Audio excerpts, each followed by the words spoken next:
Chers web téléspectatrices et téléspectateurs de Diaf TV, bonjour et merci de nous renouveler votre fidélité. Au menu de l'interview la semaine, la Côte d'Ivoire et le FPI. Et pour nous éclairer sur ce sujet, un grand homme politique ivoirien, membre du FPI, natif de Guiglo, une ville située à l'ouest de la Côte d'Ivoire. Il est professeur agrégé de droit public et de sciences politiques à la faculté de droit de l'université de Cocody. Il a été pendant près d'une décennie ministre de la fonction publique et de l'emploi. Il est également député à l'Assemblée nationale et président du Conseil général de Guiglo. Il est surtout depuis quelque temps l'homme de la controverse juridique au FPI autour de Afin-Guessan et des élections présidentielles prochaines en Côte d'Ivoire. Je vais donc de ce pas le retrouver de l'autre côté du plateau. A tout de suite. Monsieur Hubert Olaï, bonjour. Bonjour, monsieur Ngassa. Et merci d'avoir accepté d'apporter votre éclairage à ces questions que se pose l'opinion publique ivoirienne et même internationale sur ce qui peut être appelé aujourd'hui sans exagération, turbulence dans votre parti, le FPI. Avant d'entrer donc dans le vif du sujet sur la Côte d'Ivoire et le FPI, est-ce qu'aujourd'hui, monsieur Olaï, le FPI a un avis sur les événements tristes survenus en mer Méditerranée il y a quelque temps, et aussi sur l'escalade xénophobe en Afrique du Sud? Bien, oui, merci.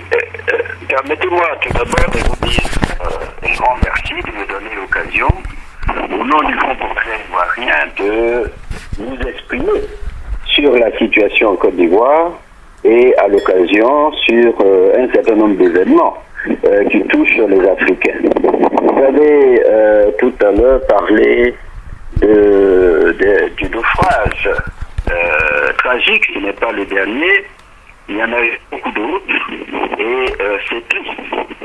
C'est triste parce que l'Afrique qui souffre, l'Afrique sous-développée, est attirée par les phares du développement de l'Occident, et des gens, des hommes, des femmes sont prêts à risquer leur vie pour échapper à la misère et aller vers le rêve, qui n'est pas toujours vérifié d'ailleurs, et c'est vraiment dommage. Je crois que c'est un cri que nous devons avoir face à un tel drame. Il faut que l'Afrique se réveille, il faut que l'Afrique prenne en main son destin afin d'éviter que ses enfants aillent au prix de leur vie, n'est-ce pas, vers des chantiers qui souvent d'ailleurs, même quand ils arrivent, ne leur donnent pas ce qu'ils avaient espéré. C'est vraiment triste, nous pleurons tous ces morts, mais il nous faut agir. Nous, génération d'aujourd'hui, génération de demain, il faut que l'Afrique cesse d'être humiliée, cesse de pleurer. S'agissant des événements que nous observons en Afrique du Sud, vous savez, le même phénomène en fait, c'est ce même phénomène. Beaucoup d'Africains quittent leur pays parce qu'ils n'y trouvent rien pour y vivre décemment. Et ils émigrent vers des espaces où ils espèrent trouver le bonheur. Alors, c'est soit l'Europe, avec la Méditerranée qui devient un tombeau pour les Africains, soit l'Afrique du Sud. C'était le cas pour la Côte d'Ivoire, c'est toujours le cas d'ailleurs, où beaucoup viennent en espérant pouvoir trouver le bonheur, et malheureusement, vous savez, comme en Afrique du Sud par exemple, nous savons que la misère existe en Afrique du Sud, et la solution pour beaucoup, c'est de regarder le voisin ou de regarder l'étranger, de l'indexer. C'est l'étranger qui nous empêche, nous, d'accéder au bonheur. Il faut le faire partir, parfois de façon violente, brutale, comme ça se passe, et tout cela est triste. Moi, je dois vous dire que je suis très attristé, mais cela nous interpelle en tant qu'intellectuels, en tant qu'hommes politiques africains, sur nos responsabilités dans ces drames-là que nous vivons aujourd'hui. Si vous permettez, oui, allez-y, monsieur. Je voudrais ajouter, en ce qui concerne les naufrages, il y a un homme politique français, Jean-Pierre Chevènement, qui a très récemment, d'ailleurs, fait une déclaration pour indexer les Occidentaux dans leurs responsabilités. Parce que ce qui se passe dans la Méditerranée, cette recrudescence justement des émigrés qui prennent tous les bateaux pour essayer de traverser, mais c'est le drame de la Libye. C'est aussi le drame de la Libye. La Libye, à l'époque, était à sa manière un frein à cette immigration-là. Aujourd'hui, il n'y a plus d'État en Libye. Et s'il n'y a plus d'État en Libye, la responsabilité des Européens, des Occidentaux est grande dans ce qui se passe. Je crois qu'il faut le dire également. Et aujourd'hui, monsieur Olaye, en tant qu'Africain, vous ne trouvez pas assez triste le silence de l'Union africaine, qui a aussi sa part de responsabilité dans tout cela? Alors, vous savez, il y a tant de mots qui assaillent les Africains chez eux en Afrique, que l'on se demande parfois à quoi sert l'Union africaine. Il y a eu, au plan politique, dans les pays, il y a eu le cas de la Libye, de la Côte d'Ivoire, des situations dramatiques où les pays européens, même l'ONU, sont intervenus sans que l'Union africaine ait pu peser de tout son poids dans le règlement des problèmes. Et cela se poursuit. Aujourd'hui, en Afrique du Sud, aujourd'hui, c'est le cas des naufrages en Méditerranée de milliers et de milliers d'Africains. Nous attendons quand même que l'Union africaine se réveille et qu'elle fasse des propositions, qu'elle ouvre des horizons meilleurs pour les Africains en Afrique. Alors, vous êtes optimiste? Vous êtes optimiste en même temps, alors? Oui, bon. Optimiste, oui, puisque, vous savez, le moteur de l'optimisme, c'est l'action. Je crois que si nous dénonçons le mutisme de l'Union africaine et si nous agissons de diverses manières, peut-être que nos responsables de l'Union africaine comprendront qu'ils ont quelque chose à faire, ils ont une responsabilité, il faut qu'ils l'assument. Il n'y a pas que la naufrage, il n'y a pas que la xénophobie, il y a le terrorisme qui aussi devient un véritable fléau en Afrique. Voilà Boko Haram qui peut-être demain va étendre son influence sur les autres pays. Tout à fait. L'Union africaine. Tout à fait. C'est un problème. Merci monsieur Olaye pour votre commentaire sur cette actualité triste qui aujourd'hui visiblement a fait son lit en Afrique. Alors sans transition, nous allons repartir en Côte d'Ivoire et nous allons d'abord parler d'un événement hier qui s'est produit à Abidjan. Un événement qui consacrait donc hier monsieur Ouattara comme candidat unique, non plus seulement de son parti, mais de la coalition. Quel commentaire vous suggère cette désignation de M. Ouattara comme candidat unique aux présidentielles prochaines? Bien. Vous savez, l'événement d'hier, pour moi, est un non-événement. Et pourquoi? Nous savons en Côte d'Ivoire que M. Alassane Ouattara est inéligible au regard de la Constitution. Cette Constitution n'a pas été modifiée. Il y a donc un problème sur son éligibilité à la présidentielle d'octobre 2015. Je crois que c'est par là qu'il faut commencer. Il ne faut pas mettre la charrue avant le bœuf. Il faut d'abord régler le problème de l'éligibilité qui, au-delà de la Constitution qui n'a pas été modifiée, pourrait l'être par des voies de discussion politique, pourquoi pas, au lieu de vouloir imposer aux Ivoiriens une seconde crise à l'occasion des prochaines élections. Écoutez, vous avez dit qu'il a été investi par une coalition. Bien sûr. Pourquoi une coalition? Monsieur Alassane Ouattara sait qu'il est inéligible. Il faut donc que du côté de son camp, du RHDP, le Rassemblement des Oufoutistes, qui comprend RDR, son parti, le PDCI, qui est le parti de M. Henri Konan Bédié, il y a également M. Mabri Touakeus et le MFA qu'il a réussi à diviser. Ce sont les 4 partis qui constituent le RHDP. Eh bien, s'il y a une candidature unique, c'est du pain béni pour M. Alassane Ouattara, parce que, tel qu'on le pressent, il veut imposer sa candidature contre la Constitution par le poids des partis qui le soutiennent. Oui. Je pense que ce n'est pas une solution, ce n'est pas la bonne solution. Voilà. Monsieur le ministre, oui.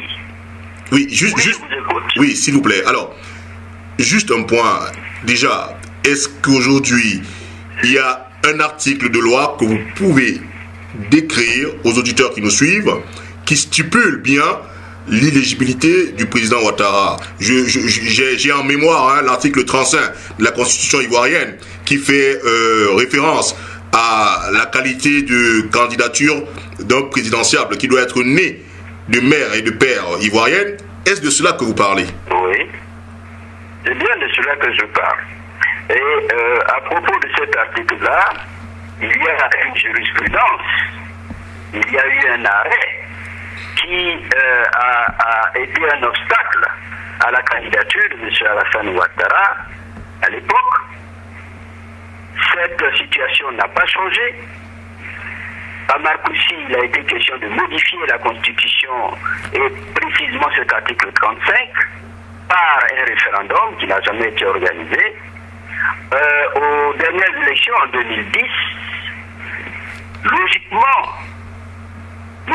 Alassane Ouattara ne pouvait pas se présenter, mais grâce à l'accord de Pretoria, oui, qui a été obtenu sous la médiation du président Thabo Mbeki, oui, le président Laurent Gbagbo, pour la paix, a signé une décision présidentielle sur la base de l'article 48 pour permettre à M. Alassane Ouattara de se présenter uniquement pour l'élection de 2005 qui s'est passée en 2010.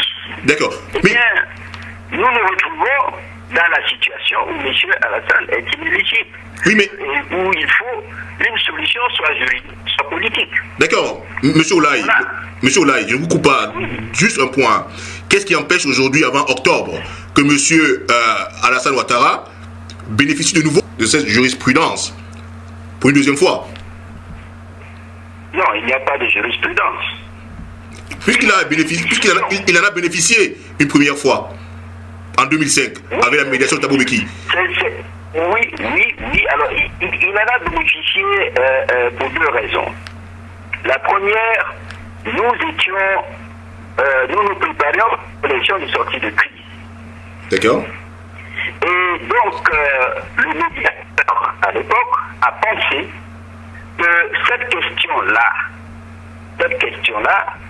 pouvait prolonger la crise. Et que là-dessus, une solution négociée, une solution, je dirais, précise, pouvait faire avancer les choses. Le président Laurent Gbagbo, qui aurait pu refuser, a estimé que ça pourrait être une solution pour la sortie de crise. Et donc, nous avons eu cette décision qui a été prise et qui permet à Alassane Ouattara, pour la seule élection de 2005 qui s'est passée en 2010, de se présenter comme candidat. Passée cette élection, nous retombons dans la situation hantée. Et donc, nous nous retrouvons avec un M. Alassane qui est toujours inéligible. Et ce qu'il faut faire, moi je pense, ou peut-être qu'il le fera après avoir été investi, c'est d'engager des discussions politiques, peut-être des discussions politiques à l'effet d'être éligible. Autrement, nous allons vers une élection difficile puisque la Constitution ne le lui permet pas. Est-ce qu'aujourd'hui le FPI, parti pour lequel aujourd'hui vous êtes le président du comité de contrôle, acceptera demain un accord politique qui rend éligible le candidat Alassane Ouattara? Vous savez, en politique, on avance par des compromis. Pas de compromission, mais par des compromis. Et les compromis, bien entendu, on met sur la table les problèmes des uns et des autres et on trouve des compromis. Cela n'est pas impossible en Côte d'Ivoire. Cela n'est pas impossible. Si M. Alassane Ouattara veut aller vers la recherche d'un compromis politique sur son éligibilité, et bien, vous savez, les autres partis ont également des problèmes. Ces problèmes-là, nous pouvons les poser sur la table et puis trouver une solution. Mais en dehors de cette démarche, je ne vois pas comment M. Alassane, parce qu'il a été investi par des milliers de personnes ou soutenu par 3 ou 4 partis, peut en imposer à la Constitution. On va donc acter que sur un plan purement juridique, il est difficile pour M. Ouattara d'être véritablement candidat aux présidentielles prochaines si un accord politique ne suit pas. Alors, on va passer donc, après ce premier point, au second, qui est d'ailleurs le principal de notre rendez-vous aujourd'hui, c'est le FPI. Tout récemment, on a eu 2 décisions de justice qui ont donc interdit l'utilisation de sigles et même de logos du parti FPI à 2 de vos candidats. Et pourtant, aujourd'hui, vous contestez ces décisions de la justice ivoirienne. Qu'est-ce que vous dites aujourd'hui à l'opinion publique ivoirienne et même internationale sur ces interdictions formelles d'exercer leur rôle au sein du parti FPI? Bien, merci. Le Front populaire ivoirien de Laurent Gbagbo traverse une crise qui est une crise majeure. Là-dessus, il faut peut-être faire un petit pas en arrière pour comprendre les 2 décisions qui sont intervenues. Du 11 au 14 octobre, au 14 décembre, était prévu le 4e congrès ordinaire du Front populaire ivoirien.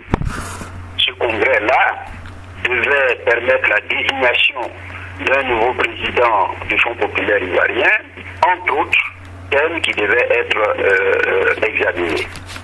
M. Afim Guesson, alors président du Front populaire ivoirien, pour des raisons qui lui sont propres, a décidé de saisir la justice en vue d'invalider la candidature du président Laurent Gbagbo qui avait été, avec sa propre candidature, acceptée, validée par le comité de contrôle. Et pour cela, il a obtenu de faire reporter le 4e congrès ordinaire en attendant qu'une décision de justice intervienne de façon définitive sur la validité de la candidature du président Laurent Gbagbo. Évidemment, il faut également dire que dans le même contexte, le pouvoir en place a, par son porte-parole, indiqué que le prochain président du Front populaire ivoirien devrait être conforme aux lois républicaines. Énigmatique, de quoi s'agit-il? Nous n'en savons rien. Mais toujours est-il que cette candidature du président Laurent Gbagbo va donc être invalidée par la justice qui, en même temps également, va ordonner le report du 4e congrès ordinaire. Alors, c'est un fait inédit au Front populaire ivoirien et même j'étais en Côte d'Ivoire que le président d'un parti politique assigne un organe de ce parti pour faire invalider une décision alors qu'en interne, il dispose de toutes les voies prévues par les textes pour obtenir gain de cause. Une crise est donc née à partir de là. Et M. Afim Guesson, craignant que ce tact qui a soulevé au sein du parti une réprobation générale l'emporte, a décidé de ne plus organiser de réunions statutaires. Plus de réunions de la direction, il lui a été demandé d'organiser un comité central extraordinaire, le comité de contrôle le lui a demandé, également 2/3 du comité central le lui ont demandé, il s'y est refusé. Et c'est donc sur cette base que pour surmonter le blocage, nous avons donné un avis qui permettait aux 2/3 du comité central de se retrouver en comité central extraordinaire pour statuer sur la situation. Et ce comité central extraordinaire s'est tenu le 5 mars. Il a constaté la défaillance du président Afin Guessan et il a suspendu. Et c'est donc cette décision-là qui a fait l'objet des 2 décisions dont vous parlez. Une décision interdisant à M. Sangaré Aboudraman, qui a été désigné comme président intérimaire en remplacement de M. Afin Guessan, oui, et M. Douati, secrétaire général, qui a été désigné secrétaire général aussi, n'est-ce pas? Tout à fait. Utiliser le sigle, oui, les sigles du parti, et également le juge a considéré que ce comité central extraordinaire s'est réuni en violation des textes et a donc décidé d'annuler ce comité central extraordinaire ainsi que les résolutions qui avaient été prises. Oui. Voilà. Donc, ces 2 décisions qui ont été prises, pour nous, ce sont des décisions politiques. Vous savez, aujourd'hui, il est clair pour tout le monde que M. Afin Guessan a décidé de travailler en collaboration avec le pouvoir contre ceux qu'il appelle les fondeurs, c'est-à-dire ceux qui ont décidé de garder la ligne souverainiste au sein du Front populaire ivoirien, qui continuent de se battre pour la libération du président Laurent Gbagbo, qui pour lui est un problème secondaire. Et donc, nous en sommes là. M. Afin Guessan a le soutien du pouvoir et de sa justice, qui, quelles que soient les actions qui seront menées, lui donneront toujours raison. Voilà la situation que nous vivons en ce jour. Et comme vous le dites, effectivement, le comité central extraordinaire a fait l'objet d'une décision d'annulation. M. Sangaré Aboudraman et M. Douati Alphonse, respectivement président intérimaire et secrétaire général du Front populaire ivoirien, après le comité central extraordinaire, ont donc été interdits d'utiliser le sigle du FPI. Il est prévu le 30 avril, hein, donc dans quelques jours, un grand rassemblement dit comité de la journée de la liberté. Hein. Et ce rassemblement est organisé par Monsieur Abdourahmane Sangaré, n'est-ce pas, qui aujourd'hui fait partie d'une ligne du FPI que vous supportez. Comment entendez-vous préparer cet événement, sachant qu'il est déjà marqué donc du sceau de l'illégalité du point de vue de la justice ivoirienne? Et je note que M. Pascal Afin Guessan prévoit de tenir un autre congrès du FPI en mai à la suite du vôtre. Oui. Évidemment, M. Afin Guessan, de par la décision de justice, conserve la légalité. Mais pour nous, cette légalité est contestable. D'autant plus que M. Afin Guessan ne peut plus prétendre à la légitimité. Vous savez, sur les 116 fédérations que compte le Front populaire ivoirien, il y en a 88 qui sont contre M. Afin Guessan. Toutes les représentations extérieures sont contre M. Afin Guessan et pour Sangaré. Donc, nous avons décidé de ne pas nous laisser enfermer dans le piège judiciaire qui a été tissé par M. Afin Guessan et par le pouvoir, à savoir prendre des décisions pour immobiliser la partie combattante, la partie combative, n'est-ce pas, du Front populaire ivoirien, et marcher allègrement vers des élections où il sera proclamé vainqueur avec la collaboration de M. Afin Guessan. Alors, nous avons le choix, ou bien nous ne faisons rien, et nous faisons quelque chose. Et nous avons pensé qu'en faisant quelque chose contre des décisions judiciaires inacceptables, iniques, qui n'ont rien à voir avec le droit, nous pensons que nous sommes en train, n'est-ce pas, de travailler dans l'intérêt du Fonds populaire. Bien sûr, le pouvoir peut décider. Il peut décider de nous empêcher de faire ce congrès. Il peut nous empêcher de faire cette manifestation de la fête de la liberté. Mais nous aviserons parce que nous avons décidé de ne plus laisser faire. Voilà la situation où nous sommes aujourd'hui. Il est probable, il est possible qu'il y ait des empêchements, qu'il y ait de la répression, mais nous avons décidé d'y aller. Parce que nous pensons, et le professeur Sangaré Aboudraman l'a dit, lorsque le juge a pris ces deux décisions, que le Fonds populaire ivoirien n'est pas un parti de justice, ou plutôt un parti adossé à des décisions judiciaires. C'est un parti qui repose sur une base, sur des militants, qui est un parti de terrain, un parti de combat. Et que donc, nous invitons M. Afin Guessan à apporter la preuve sur le terrain qu'il est majoritaire et que ce n'est pas le pouvoir qui l'aide, n'est-ce pas, à tenir, qui est sa béquille. Nous pensons que nous avons la majorité. M. Afin Guessan aujourd'hui est minoritaire, il est plus que minoritaire, il n'a même pas la possibilité de faire une réunion dans une base. Eh bien, nous n'entendons pas laisser notre parti aux mains de ce monsieur qui est minoritaire.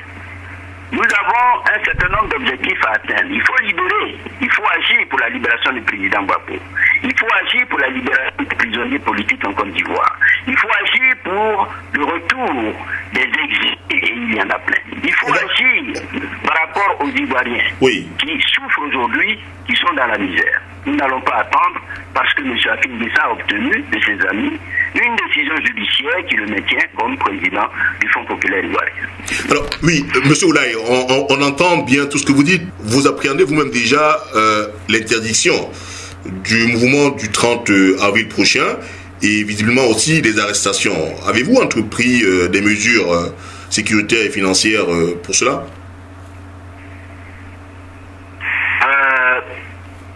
Non, pas spécialement. Bien sûr, quand on s'attend à une intervention policière, nous prenons quand même des mesures. Mais vous savez, la répression, quelqu'un me disait hier, mais est-ce que vous n'avez pas choisi d'aller à Mama pour échapper à la répression? Je leur dis non. Mama, c'est en Côte d'Ivoire. Et en Côte d'Ivoire, on a l'armée, il y a une armée, une police qui peut aller partout. Donc, ce n'est pas cela. Si nous avons décidé de maintenir ce congrès et cette manifestation, c'est pour nous une manière de protester, une manière d'agir pour que le pouvoir comprenne que ce n'est pas du côté d'Afin Guessan que se trouve la réalité du Fonds populaire ivoirien, mais ailleurs. D'accord. Voilà. On vous sent assez remonté, hein, monsieur Marc-Arthur Hubert Oulaye. Est-ce qu'on peut envisager demain un rapprochement, une réconciliation entre les deux lignes du FPI avant la présidentielle, bien sûr, l'octobre prochain? Oui, mais je vous ai dit tout à l'heure en politique, il ne faut jurer de rien. D'accord. Le propre de la politique, c'est de trouver des compromis. La porte n'est pas fermée à M. Afin Guessan. Ok. Vous savez, la crise est née parce que M. Afin Guessan s'oppose à une candidature, ce qui déjà est antidémocratique. Nous lui avons demandé, écoute, nous pouvons aller à ce congrès, tu as la possibilité, toi, de faire ta campagne. Il faut laisser la possibilité à la direction de campagne de M. Laurent Gbagbo également de faire ce qu'elle a à faire. Et puis, les militants vont trancher. D'accord. C'est une proposition louable qu'il n'a pas acceptée, qu'il a refusée. Comment est-ce que sur cette base-là, nous pouvons nous retrouver? Je ne sais pas.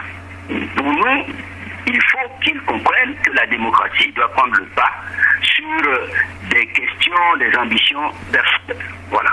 Mais, Monsieur Oulaye, on parle depuis longtemps de ce congrès qui se tient le 30 avril, qui est prévu pour le 30 avril. Quels sont très concrètement les objectifs visés par ce congrès organisé par la ligne du FPI et en pour leader Sangaré Abdourahmane?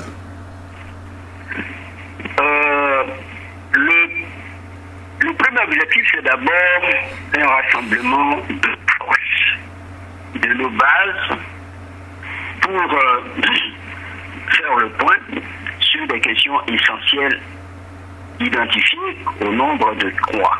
La première, c'est la désignation d'un président du Front populaire ivoirien.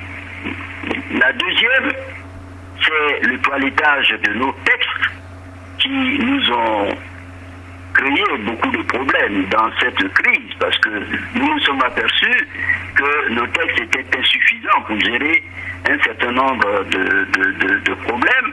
Il nous faudra faire le toilettage. Et puis, nous avons à nous prononcer sur la question des élections nationales. Le Front populaire ne l'a pas encore fait.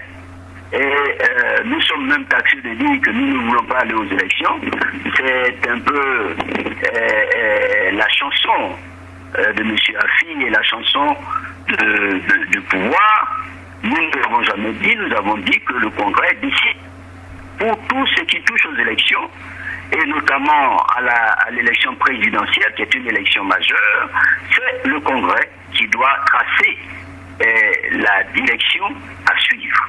Et nous allons à ce congrès pour obtenir justement la position de tous les militants autour de cette question. Vous venez tout à l'heure de faire allusion à votre participation au non, du moins, vous montrez bien qu'elle n'est pas aujourd'hui formelle.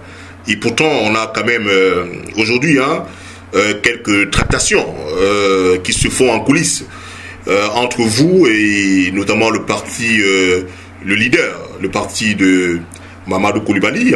C'est Mamadou, oui, Koulibaly. Oui, et puis en même temps, vous reprochez à Finguessan de s'être prononcé très clairement pour les élections prochaines. Est-ce qu'il n'y a pas, à un moment donné, une incohérence, sachant que vous-même, vous avez entamé des démarches de collaboration avec d'autres partis, même d'ailleurs celui de Konambani? Comment vous expliquez ça à tous ceux qui suivent tout cela? Oui. Alors, vous savez, quand on est responsable d'un parti, on exprime la position de ce parti.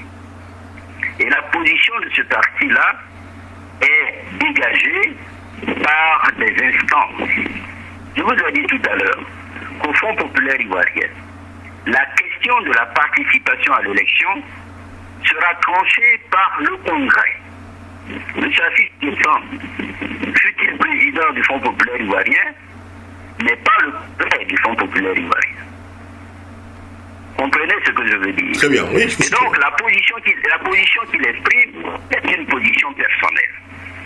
Cela dit, nulle part, ce que l'on appelle les fondeurs, c'est-à-dire la ligne que nous défendons, oui, n'avons jamais fait une déclaration pour dire que le Front populaire ivoirien ira ou n'ira pas aux prochaines élections. Nous avons dit et nous avons posé des actes pour dire que nous n'irons pas aux élections, nous ne sommes pas allés aux dernières élections législatives, nous ne sommes pas allés aux dernières élections locales parce que nous avions posé des conditions et ces conditions-là n'ont pas trouvé de solution pour l'heure. Pour nous, aller à une élection présidentielle sans que soient levés les obstacles à une élection juste et transparente, c'est accompagner M. Alassane Ouattara. Et il nous faut donc prendre une position claire sur les conditions des prochaines élections avant de nous décider. Et c'est ce que nous allons faire. Alors, les amis des partis qui sont venus voir M. Abdourahmane Sangaré ont décidé de mener un combat en vue d'obtenir des élections transparentes, crédibles. Mais nous sommes d'accord avec eux là-dessus. Et nous allons mener ensemble avec eux ce combat. Parce que pour nous, il n'y a aucune raison de boycotter une élection dont les conditions d'organisation garantissent la crédibilité. Et la transparence. Et c'est ce combat-là que nous allons mener. Vous comprenez? Très bien. Autrement, nous allons avoir une position claire à partir de là sur le combat à mener et sur la position qui doit être prise. M. Afin Guessan veut aller à ces élections sans condition. Vous comprenez? Alors, nous nous posons la question, quel est l'objectif de M. Afin Guessan? Aller à des élections qui sont déjà verrouillées au plan de la commission, la commission électorale indépendante, qui sont verrouillées au niveau constitutionnel, qui sont verrouillées au niveau du fichier électoral. Écoutez, nous sommes un parti sérieux, nous voulons des élections sérieuses. Voilà. Ok. On note quand même que jusqu'à cette date d'aujourd'hui, le candidat unique du FPI reste M. Laurent Gbagbo. La question qui nous vient est celle de savoir s'il pourra vraiment assurer la présidence, la gestion au quotidien, sachant qu'il n'est pas là, qu'il est à la haie. Oui, alors vous faites bien de préciser. Est-ce qu'il pourra assurer la gestion au quotidien du Front populaire ivoirien? Voyez-vous, M. Laurent Gbagbo a créé le Front populaire ivoirien et en 2001, il a passé le flambeau à M. Afin Guessan. Oui. Et depuis 2001, ce n'est pas M. Gbagbo qui gère le Front populaire ivoirien. Vous comprenez? D'accord. Le Front populaire ivoirien a subi la crise, il a pu se relever pendant que le président Afin Guessan était en prison et le président Gbagbo à la haie. Il peut dire que le Front populaire ivoirien peut se gérer lui-même. Vous comprenez? Oui. Il y a une crise aujourd'hui et certains militants ont pensé que M. Laurent Gbagbo serait peut-être le creuset qui nous permettrait de surmonter cette crise. Et ils l'ont proposé. C'est leur choix. Nous sommes en démocratie. Vous comprenez? C'est leur choix. D'accord. Et c'est dans les urnes que nous devons vérifier si cette idée qui a motivé cette candidature est acceptée par les militants. Nous n'avons pas le droit de nous opposer à ce choix-là. Vous comprenez? Oui. Comment interprétez-vous le silence? Comment interprétez-vous le silence de M. Gbagbo depuis cette crise qui d'ailleurs est en train de fragiliser son parti? Il aurait quand même pu intervenir, même via ses avocats, pour mettre fin à la discorde entre les deux camps. Ne pensez-vous pas? Moi, je pense que M. Gbagbo est intervenu, il est intervenu plus qu'il le fallait. M. Gbagbo n'est pas un homme libre de ses mouvements pour intervenir comme il veut, quand il veut. Non. M. Gbagbo a été proposé comme candidat. Et M. Afin a contesté cette candidature. M. Gbagbo a dû fournir par voie notariée une correspondance de dire qu'il acceptait l'appel des militants. Oui, nous l'avons lu. Je pense que ça... Allô? Oui, allô? Oui, je disais oui, effectivement, on a suivi cette note de M. Gbagbo contre... Alors, cette note, je pense, est une intervention suffisante. Il n'a pas à intervenir tous les jours pour convaincre M. Afin Guessan qu'il est candidat. Je crois que cette lettre suffit. La prise de position de son épouse en prison pour dire qu'elle soutient cette candidature doit suffire. De son fils Michel Gbagbo doit suffire. On n'a pas besoin d'experts, n'est-ce pas, d'expertiser une correspondance pour savoir si M. Gbagbo est d'accord ou pas. Vous savez, il y a beaucoup de mauvaise foi dans cette crise. Et c'est peut-être cela qui fait que M. Laurent Gbagbo, de là où il est, a décidé, n'est-ce pas, de ne plus intervenir et de laisser chacun libre de ses positions. Libre de ses positions. Il souhaite, au fond de lui-même, qu'il y ait l'unité.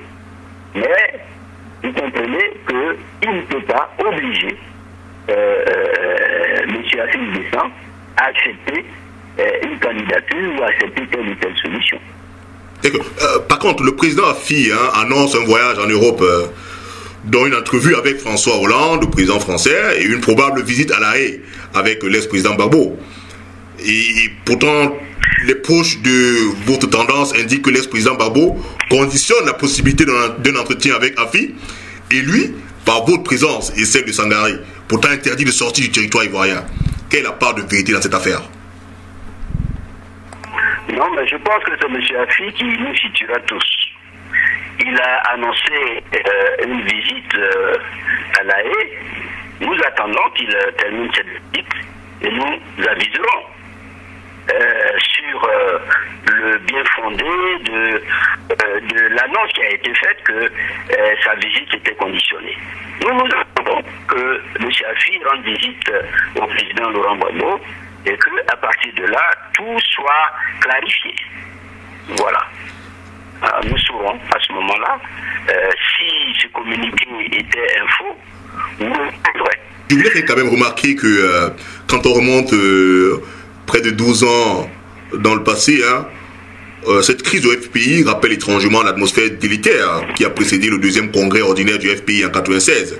À cette époque, on avait bien Awa Donmelo, l'un de vos prédécesseurs au comité de contrôle, qui jetait l'éponge face à Gbagbo, qui avait ensuite codifié une hyper-présidentialisation du parti par une modification des statuts et le règlement du FPI quant au pouvoir, mode de désignation ou motif de sanction, suspension du président du FPI. N'est-ce pas un retour de bâton pour le président Gbagbo avec Afin Guessan? Vous savez, je pense que les choses ne se présentent pas de la même manière. D'accord. Ce congrès-là, le congrès qui a produit les textes actuels du Fonds populaire ivoirien, n'ont pas véritablement créé une hyper-présidentialisation du Fonds populaire ivoirien. Et je crois que c'est cela qui a été l'erreur de M. Afin Guessan. M. Afin Guessan a pensé que le président du Fonds populaire ivoirien était un hyper-président. Ce n'est pas le cas. C'est un président qui dispose de beaucoup de pouvoirs, mais de façon collégiale. Ce sont des pouvoirs collégiaux. Au-delà de son pouvoir de représentation, il a un pouvoir collégial qui est exercé à travers le secrétariat général, le secrétariat exécutif, le comité central. Il n'a pas de pouvoir propre. Et le problème est parti de là. Parce que M. Afi a confondu la personnalité de M. Laurent Gbagbo avec les textes, n'est-ce pas, du parti. C'est tout à fait à l'opposé. Donc, dire aujourd'hui que c'est un retour du bâton pour M. Laurent Gbagbo, je dis non. Je dis non. Et vous savez, dans cette crise, je ne crois pas que M. Laurent Gbagbo voulait particulièrement prendre la tête du Fonds populaire ivoirien. S'il n'est pas demandeur, il n'est que proposé. Il a accepté, n'est-ce pas, la proposition pour des raisons qu'il a lui-même évoquées, mais il n'est pas demandeur. Et la position prise par M. Afin Guessan vis-à-vis de cette candidature, qui, pour ma part, ne devrait pas poser de problème particuliers, des problèmes particuliers, pardon, est à l'origine aujourd'hui d'une crise malsaine qui, pour moi, est beaucoup plus négative pour l'ancien président Afin Guessan. Donc voilà, pour moi, c'est lui, n'est-ce pas, qui prend plus le revers de sa prise de position que M. Laurent Gbagbo. Le journal du parti, Notre Voix, a fait récemment l'objet d'un litige entre la branche Afi et la branche Sangaré. À ce jour, il est toujours aux mains des pro-Afi. Que comptez-vous faire, vous, président du comité de contrôle du parti, pour récupérer ce que certains considèrent comme un organe du parti? Et aussi, quelle est d'ailleurs la composition de l'actionnariat dans Notre Voix? Alors, d'abord, Notre Voix est la propriété du Fonds populaire ivoirien en tant que parti politique et de quelques militants.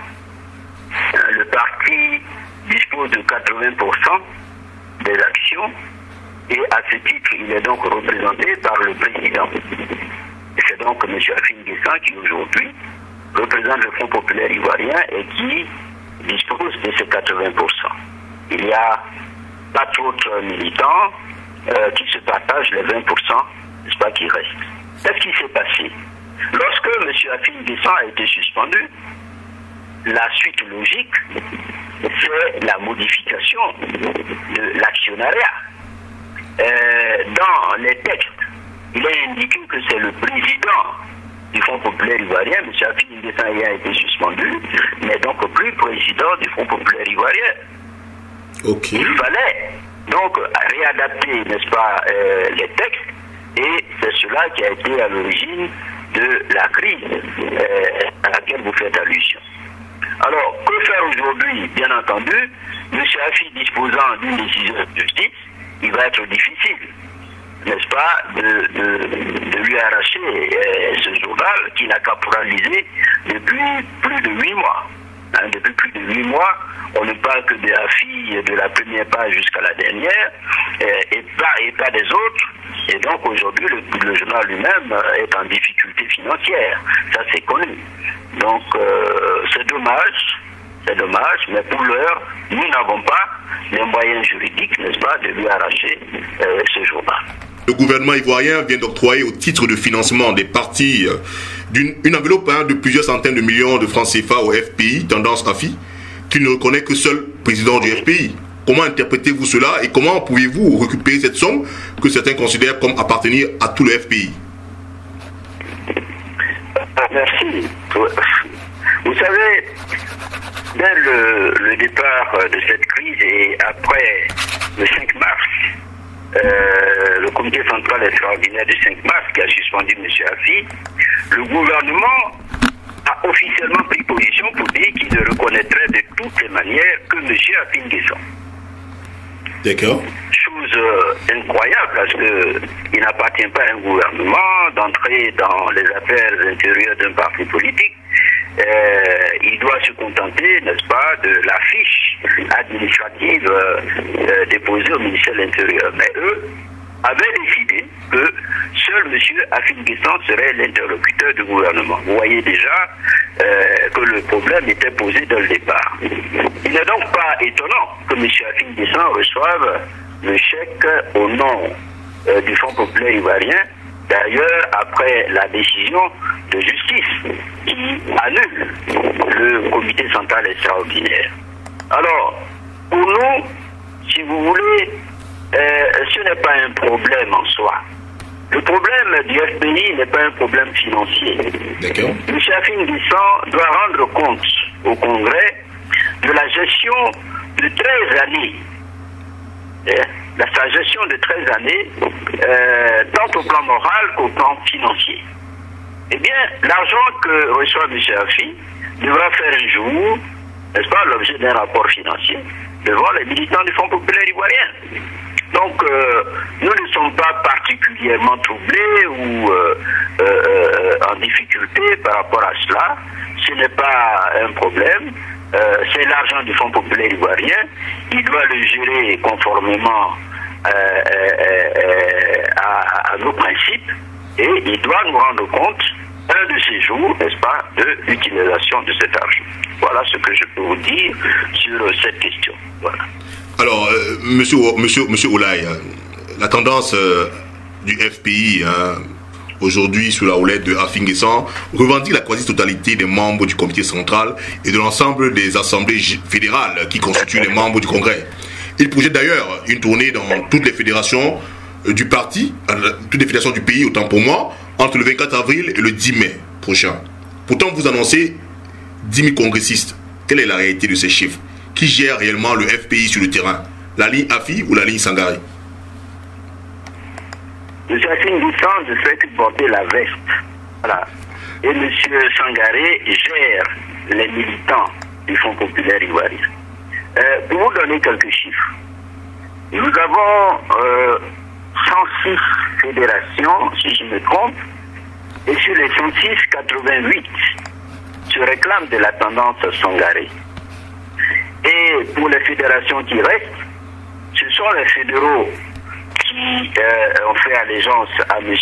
Afin Guessan, mais les sections, pas du tout. Pas du tout. Et la situation de M. Afin Guessan aujourd'hui, c'est qu'aucune fédération ne veut le recevoir sur son espace.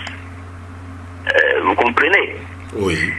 Ça, c'est pour vous dire. Au niveau du comité central, vous savez que le comité central du 5 mars, le comité central extraordinaire, a été initié par plus de 2 tiers des membres du comité central. Cela veut dire de façon mécanique que ces 2 tiers ne sont pas avec M. Afin Guessan. On a un comité central d'à peu près 498 membres. Vous avez 333 qui ont signé la pétition. Vous voyez de quel côté se trouve la majorité. Nous avons aussi des représentations à l'extérieur. La plupart, la majorité, la super majorité même je dirais, a fait des déclarations de soutien à la branche Sangaré. Donc, M. Afin Guessan le sait, il est minoritaire. Il est minoritaire et il le sait. Il ne peut pas organiser de manifestations FPI et espérer avoir la présence des militants du FPI.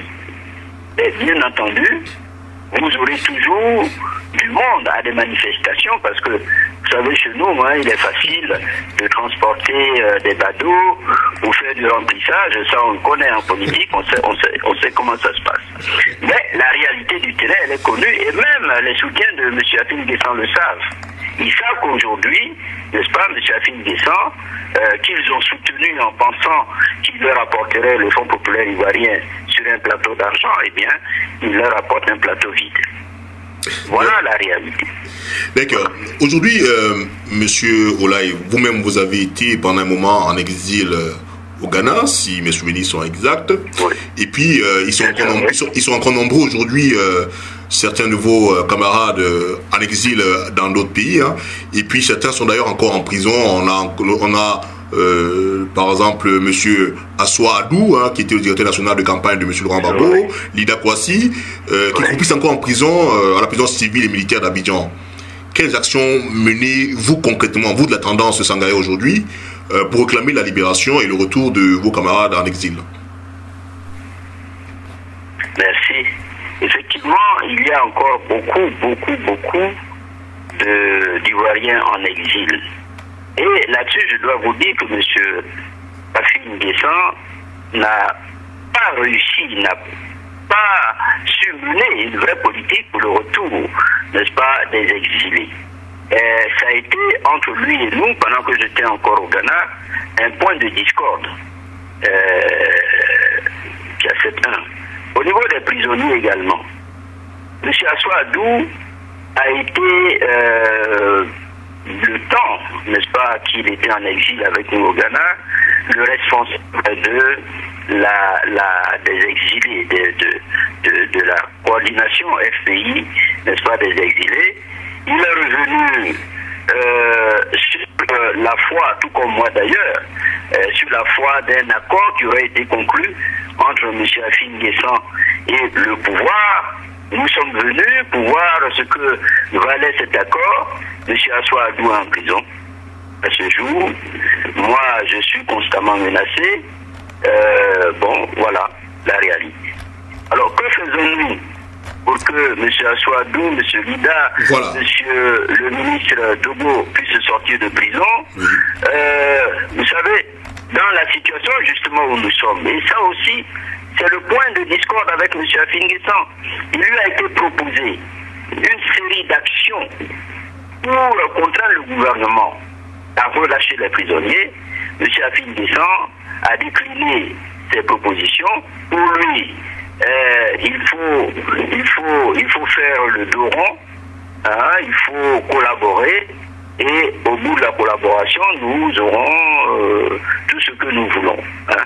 La preuve, lui-même a été dégelé, son interdiction de voyager a été levée parce qu'il coopère. En fait, M. Afin Guessan nous demande de coopérer pour pouvoir libérer nos prisonniers. Or, pour cette libération, nous pensons que le parti, le Front populaire ivoirien, doit prendre une position, doit poser des actions, n'est-ce pas, contraindre le gouvernement à la discussion pour que nos amis soient libérés. Mais pris en otage par M. Afin Guessan, qui ne veut pas bouger, qui a choisi la collaboration plutôt que l'action de terrain, eh bien, pour l'instant, nous n'avons pu rien faire. Nous n'avons pu rien faire. Nous avons fait des déclarations. Je me souviens, M. Assoadou, avant qu'il ne soit arrêté, a fait des conférences de presse, des déclarations, lorsque les prisonniers avaient décidé de conduire une grève de la faim. D'accord. Bon. Et cette action a permis, par la suite, d'obtenir la libération de quelques-uns. Mais c'est un travail qui doit être poursuivi. Et nous sommes malheureusement, n'est-ce pas, pris en otage au niveau du parti. Et nous voilà sans possibilité, n'est-ce pas, d'avancer. Voilà. Et c'est tout ça qui explique le congrès, le 3e congrès extraordinaire, n'est-ce pas, de Gagnoa. Nous avons besoin, n'est-ce pas, de récupérer notre instrument de lutte, notre instrument politique, parce que nous avons beaucoup de problèmes. Nous avons des prisonniers à libérer, nous avons des exilés à faire revenir, nous avons des militants dont les comptes sont gelés depuis près de 5 ans bientôt, n'est-ce pas? Il y a des problèmes. Pour M. Afin Guessan, ces problèmes ne sont pas prioritaires.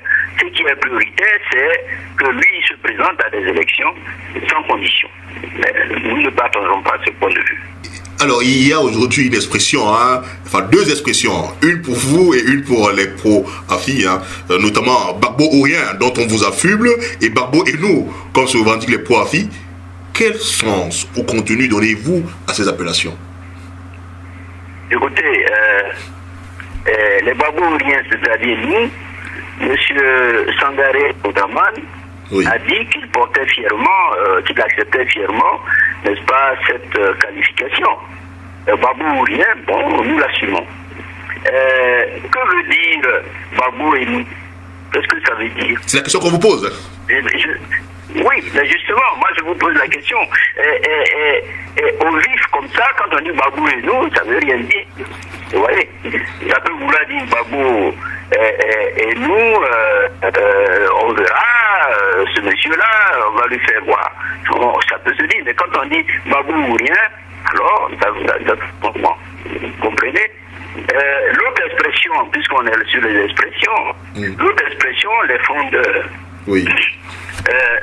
Voilà, cette ligne est qualifiée d'être composée de fondeurs. Eh bien, les fondeurs qualifient les activités, n'est-ce pas, de collabos. Vous savez, vous voyez comment les choses progressent. Voilà. Bon, tout ceci, si vous voulez, pour montrer que le FPI est en crise, nous espérons toujours, nous sommes optimistes, que M. Afin Guessan comprendra et saura revenir à des sentiments meilleurs.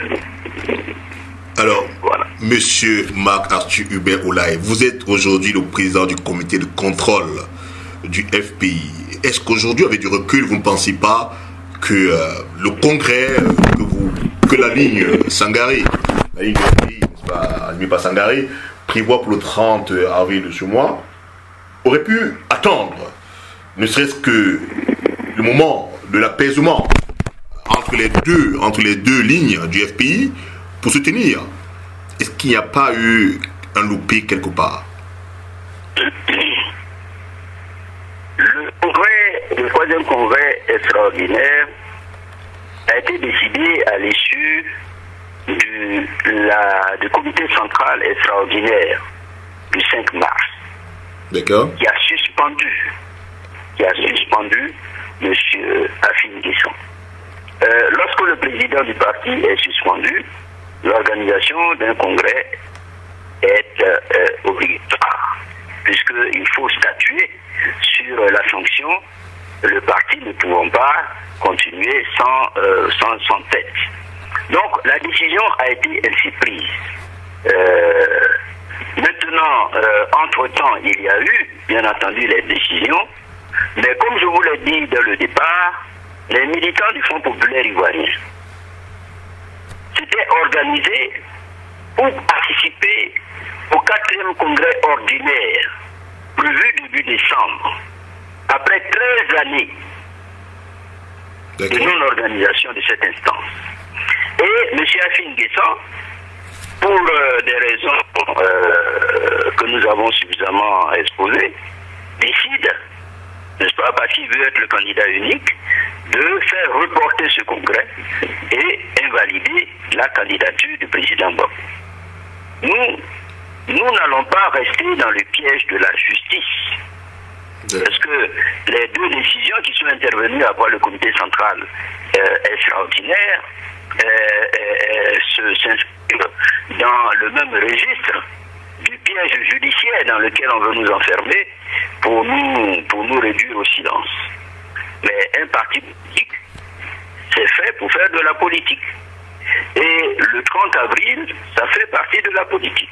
D'accord. Ça fait partie du combat. Ok. Nous verrons. C'est noté. Voilà. On entame donc la dernière partie de notre interview de ce jour. Elle va être consacrée donc au leader naturel de votre parti. Alors, M. Gbagbo, son procès a eu lieu récemment avec un verdict à géométrie variable. Certains ont estimé que ceux qui coopèrent avec le régime Ouattara s'en sont sortis avec des peines légères. Vous, aujourd'hui, homme de droit, agrégé de droit, quel est votre sentiment sur le déroulement, la qualité des preuves présentées et les peines prononcées lors de ce procès collectif des pro-Gbagbo?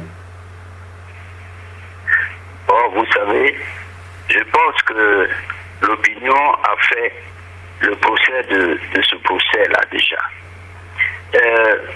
Voilà un procès, vous avez une centaine proche de l'ancien président qui croupissent dans les prisons depuis avril 2011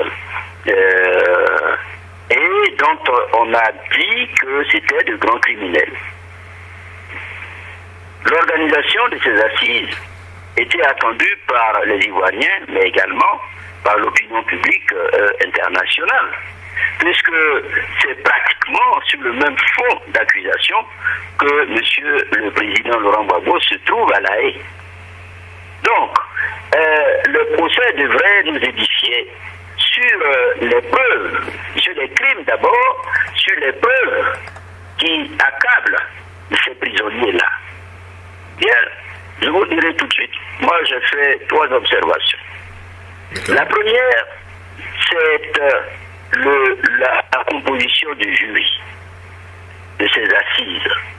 Eh bien, ce jury était composé uniquement de personnes choisies dans une seule région, la région du Nord. Et peut-être même,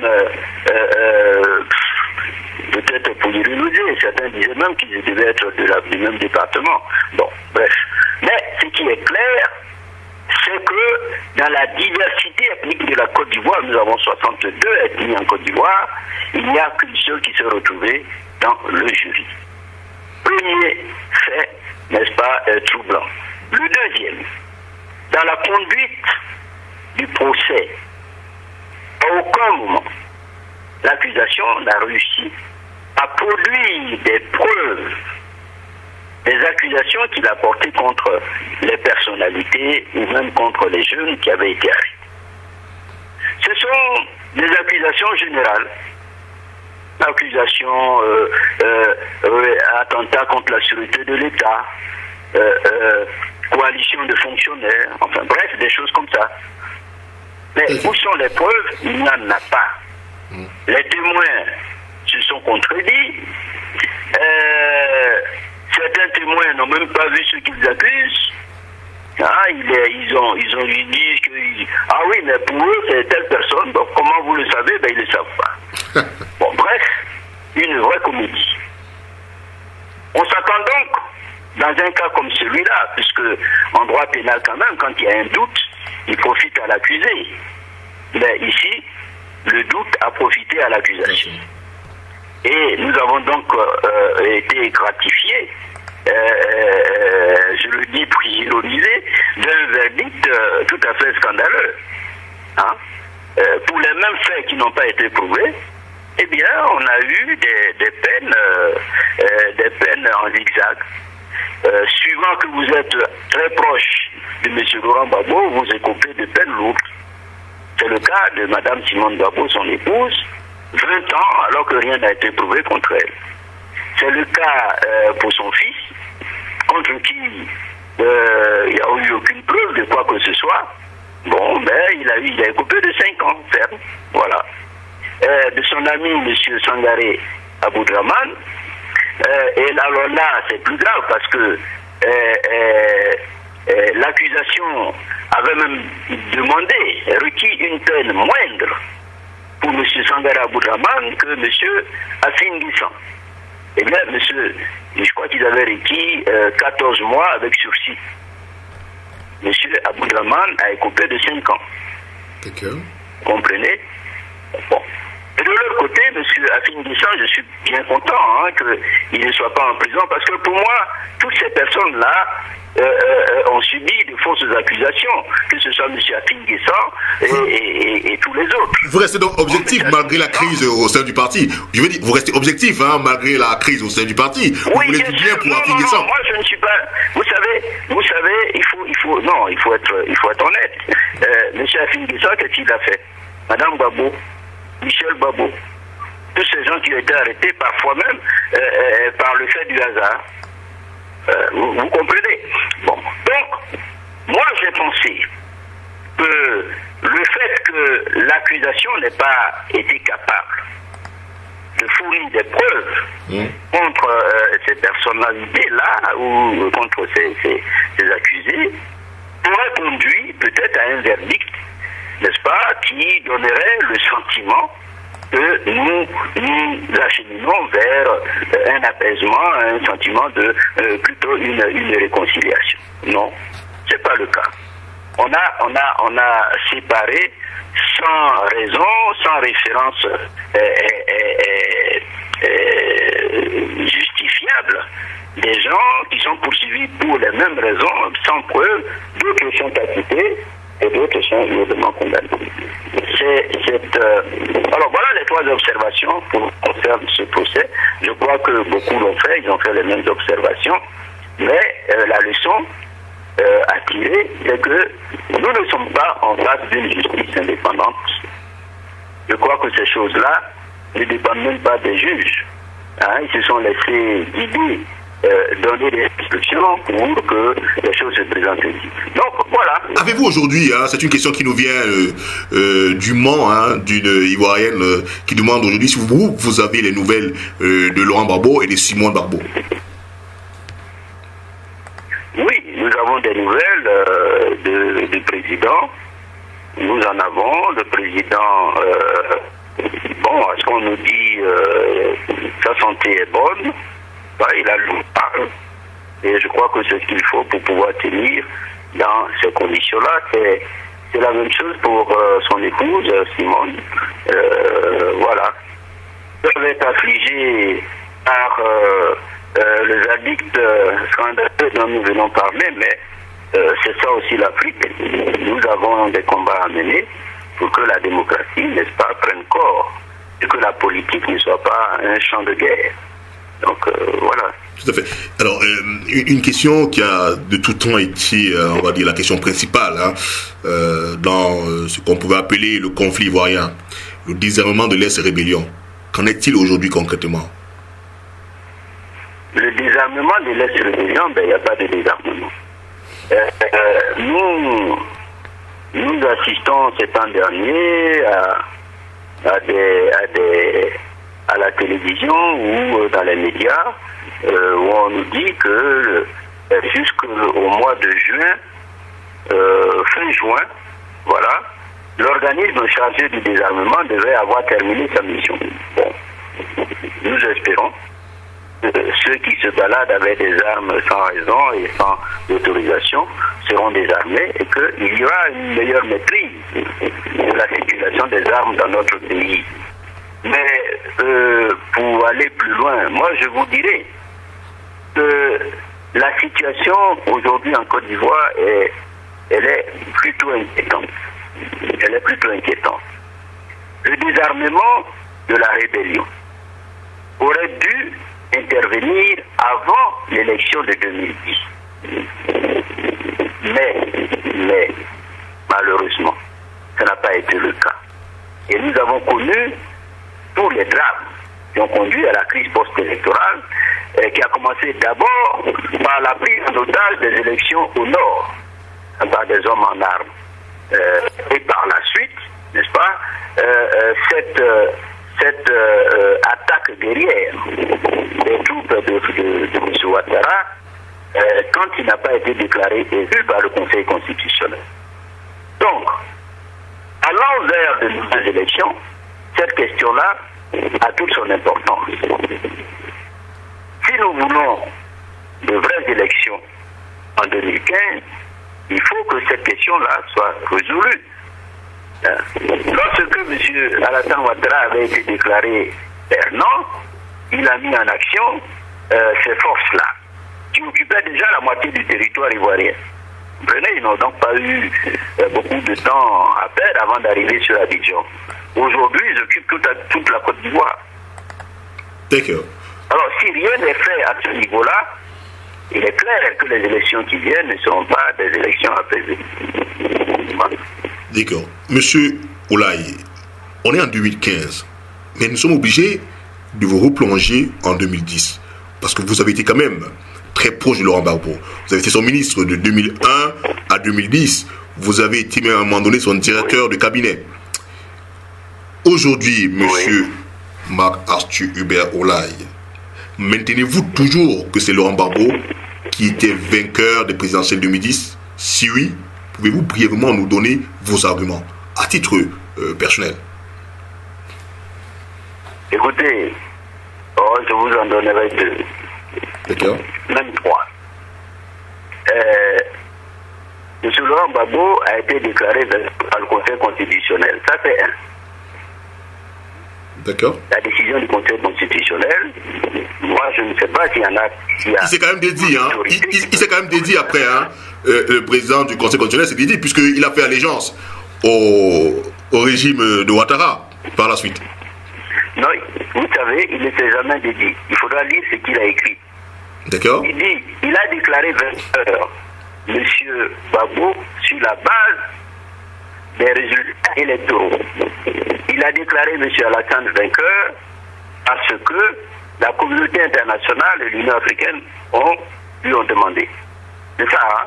Donc vous voyez que, bon, c'est pas important. D'accord. Ok.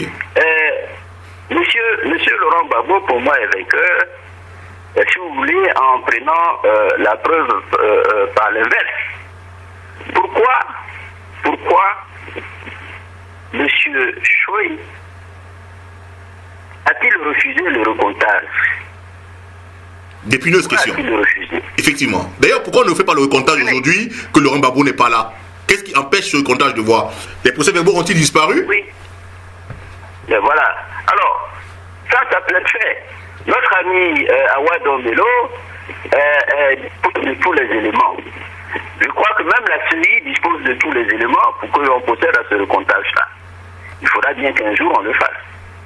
Voyez-vous, le simple fait de refuser un recomptage est troublant. Un recomptage aurait été fait comme l'a demandé M. Laurent Gbagbo et nous aurions évité la guerre. Nous aurions été édifiés. Les Ivoiriens, le monde, tout le monde entier, et nous aurions évité tous ces morts, n'est-ce pas, dont on accable aujourd'hui M. Laurent Gbagbo. Pourquoi avoir refusé de recompter? Était-il plus difficile de recompter que de faire la guerre? Comprenez? Ça c'est. Maintenant, troisièmement, oui. Les gens ont fait le recomptage.